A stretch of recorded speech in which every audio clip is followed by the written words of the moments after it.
Assalamualaikum warahmatullahi wabarakatuh. Pertama-tama, marilah kita semua panjatkan kehadirat Allah Subhanahu wa Ta'ala sebagai tanda rasa syukur kita karena masih diberikan nikmat, baik itu berupa nikmat kesehatan, nikmat kesempatan, nikmat Islam, dan nikmat iman yang ada di dalam hati kita. Salawat serta salam tidak lupa kita kirimkan kepada Nabi besar kita, Nabi Muhammad Sallallahu Alaihi Wasallam, Nabi yang telah membawa kita dari alam kegelapan menuju alam terang menderang seperti yang kita rasakan sekarang ini. Jadi pada pertemuan kali ini kita memasuki bab kedua, yaitu cerita fantasi. Di dalam bab 2 ada 5 poin yang akan kita bahas. Bagian pertama, unsur-unsur cerita fantasi. 2, jenis cerita fantasi. Ketiga, struktur cerita fantasi. Keempat, ciri kebahasaan cerita fantasi. Dan yang kelima, menyunting cerita fantasi.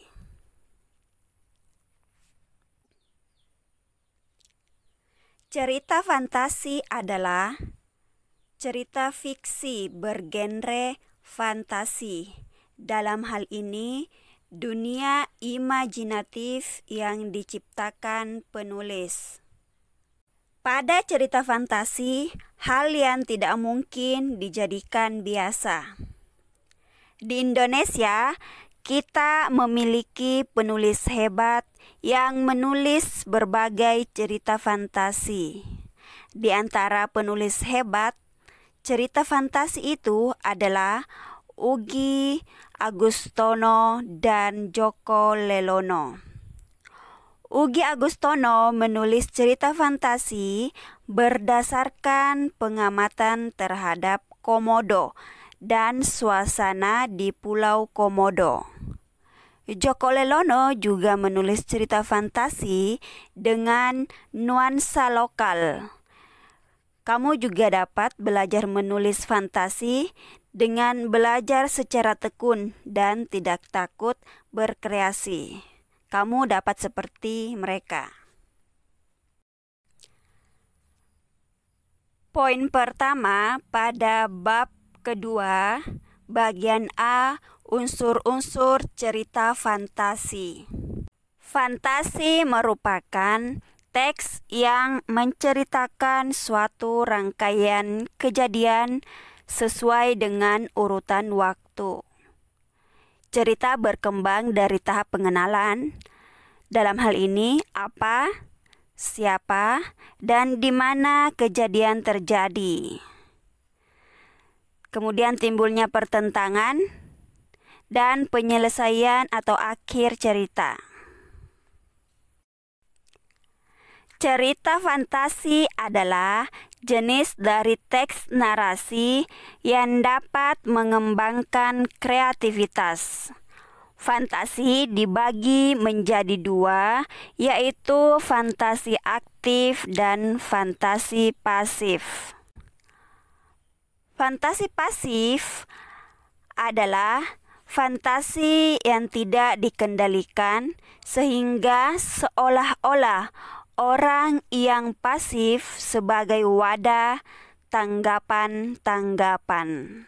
Sedangkan fantasi aktif adalah fantasi yang dikendalikan oleh pikiran dan kemauan.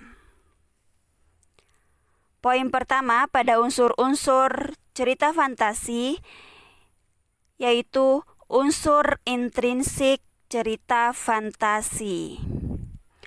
Unsur intrinsik adalah unsur yang dibangun suatu karya sastra dari dalam karya sastra itu sendiri. Berikut ini unsur-unsur intrinsik cerita fantasi. tema, alur, tokoh dan penokohan, sudut pandang, latar, dan amanat. Tema yaitu ide dasar yang menjadi acuan pengembangan cerita. Alur yaitu jalan cerita berupa peristiwa-peristiwa yang tersusun dan saling berkaitan. Tokoh dan penokohan yaitu karakteristik pelaku dalam suatu cerita. Latar yaitu tempat, waktu, dan suasana yang melatar belakangi cerita. 5. Sudut pandang yaitu posisi pengarang dalam membawakan cerita. Amanat yaitu pesan yang ingin disampaikan pengarang dalam cerita dan penokohan. Poin kedua dari unsur-unsur cerita fantasi yaitu ciri-ciri cerita fantasi. Ciri pertama, ada keajaiban, keanehan, ataupun kemisteriusan. Tema pada cerita fantasi adalah magis, supernatural atau kemisteriusan, dan kegaiban yang tidak dapat ditemui di dunia nyata. Contohnya adalah cerita Harry Potter yang berkisah tentang kehidupan di sekolah sihir. Kedua, ide cerita yang khas. Ide dalam cerita fantasi sesuai dengan daya khayal penulis, tidak dibatasi oleh realitas atau kehidupan nyata. Contohnya adalah sekelompok anak yang sedang pergi berwisata tetapi terdampar ke dimensi lain. 3. Menggunakan berbagai latar, dalam hal ini lintas ruang dan waktu. Peristiwa yang dialami oleh tokoh terjadi pada 2 latar, yaitu latar yang masih ada dalam kehidupan sehari-hari dan latar yang tidak ada dalam kehidupan sehari-hari. Rangkaian peristiwa cerita fantasi menggunakan berbagai latar yang menerobos dimensi ruang dan waktu. Contohnya adalah tokoh utama yang bisa mengalami kejadian pada beberapa latar. Misalnya, latar zaman sekarang dan latar pada zaman Belanda. Selanjutnya yang keempat, tokoh unik. Dalam hal ini memiliki kesaktian. Tokoh dalam cerita fantasi biasa diberi watak dan ciri yang tidak ditemukan dalam kehidupan sehari-hari, serta memiliki kesaktian tertentu.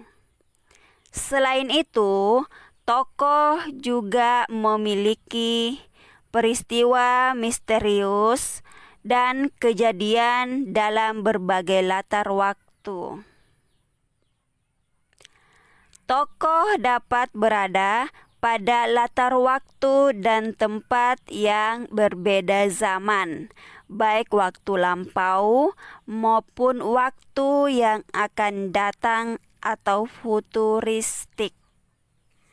Yang kelima, bersifat fiktif. Cerita fantasi bersifat fiktif. Dalam hal ini bukan kejadian nyata. Cerita fantasi bisa dialami oleh latar nyata atau objek nyata dalam kehidupan, tetapi diberi fantasi. Contohnya adalah latar dan objek cerita karangan Joko Lelono diilhami oleh hasil observasinya terhadap desa Wulingi dan kehidupan zaman Belanda. Yang terakhir, keenam, penggunaan bahasa. Bahasa dalam teks fantasi menggunakan sinonim dengan emosi yang kuat, variatif, ekspresif, dan memuat ragam percakapan. Dalam hal ini bukan bahasa formal. Berikut adalah contoh cerita fantasi yang berjudul Wis dan Belimbing Ajaib. Wis, sang kurcaci penggali sumur, dengan memiliki sebatang pohon belimbing ajaib di rumahnya di tengah hutan Morin. Buahnya berwarna-warni sesuai warna cabangnya. Pohon belimbing ini merupakan pohon ajaib di kalangan para kurcaci di hutan Morin. Pohonnya bercabang 5 seperti jari tangan dengan warna yang berbeda-beda, yang setiap warna memiliki khasiatnya sendiri. Buah merah cabang ibu jari yang berkhasiat dapat menyembuhkan penyakit asma. Buah hijau cabang telunjuk berkhasiat menyembuhkan sakit perut. Buah kuning cabang jari tengah berkhasiat dapat menyembuhkan penyakit mata. Buah putih cabang jari manis berkhasiat mempercantik wajah. Seperti bentuk jari manis yang anggun, belimbing putih sering dipesan kurcaci wanita untuk mempercantik wajah dan tubuh, supaya tetap segar dan penuh pesona. Nah, buah biru cabang kelingking, kecil dan agak rapuh. Buah biru berkhasiat dapat menyembuhkan penyakit lupa. Semua kurcaci yang pelupa di hutan Morin langsung pulih ingatannya ketika memakan buah belimbing biru. Pokoknya nyos deh khasiatnya. Suatu hari, Wis pergi menggali sumur di desa sebelah hutan Morin. Tiba-tiba matanya terkena pecahan batu galian. Wah, bahaya kalau tidak cepat ditangani. Wis lalu mengambil belimbing kuning dari dalam tasnya, kemudian memakannya. Ajaib, seketika itu juga sakit mata Wis kembali pulih. Ketika hari mulai sore, Wis pulang ke hutan. Di tengah perjalanan Wis bertemu seorang ibu tua yang sakit asma. Wis jatuh kasihan. Kemudian ia mengambil belimbing merah dari tasnya dan memberikan kepada ibu tua tersebut. Setelah itu ibu tua memakannya. Seketika itu juga sembuhlah penyakit asmanya. Ibu tua lalu mengucapkan terima kasih kepada Wis. Wis melanjutkan perjalanannya pulang. Kembali Wis bertemu dengan kakak beradik yang tengah duduk di atas batu di pinggir sungai. Aduh, sakit perutku, Kak, kata anak laki-laki sambil menangis kesakitan memegang perutnya. Sakit sekali ya, Dek? Tanya kakak perempuannya yang buruk rupa. Iya, Kak, aku sudah tidak tahan lagi, ucap anak laki-laki menahan sakit. Wis yang mendengar percakapan tersebut bertanya, ada yang dapat saya bantu? Oh ya, Pak Kurcaci, adikku butuh pertolongan, ia sakit perut. Mungkin terlalu banyak makan jambu air. Sang kakak memberitahu Wis. Wis mengambil belimbing hijau dari tasnya dan memberikan ke anak laki-laki itu. Nah, makan ini, kata Wis sambil menyerahkan belimbing tersebut. Wis menatap kakak perempuan yang buruk rupa, kemudian menjadi iba. Wis lalu mengambil belimbing putih yang diberikan kepada kakak. Saya tidak sakit, Pak Kurcaci, kata sang kakak. Kamu juga boleh memakannya, nanti kamu akan tahu khasiatnya, jawab Wis. Akhirnya kedua kakak beradik itu memakan buah belimbing dari pohon ajaib itu. Hah? Aku bisa cantik. Kulitku pun jadi putih dan halus.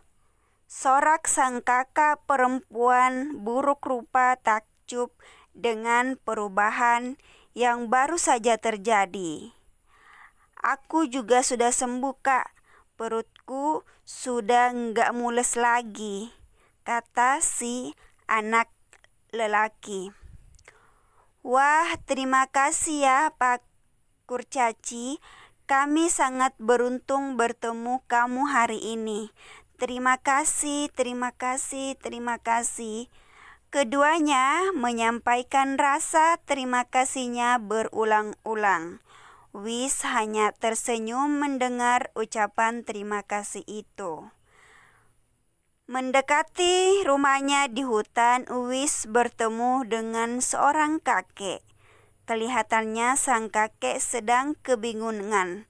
Wis mendatangi si kakek dan bertanya, ada apa, Kek? Ada yang dapat saya bantu? Tanya Wis lembut. Iya, saya butuh bantuan. Saya mau pulang ke rumah saya di pinggir hutan, tapi saya lupa jalan pulangnya. Sekarang aku tersesat, ujar sang kakek yang pelupa. Oh, jangan khawatir, Kek. Kakek makan saja belimbing biru ini, kata Wis sambil menyerahkan belimbing terakhir dari dalam tasnya.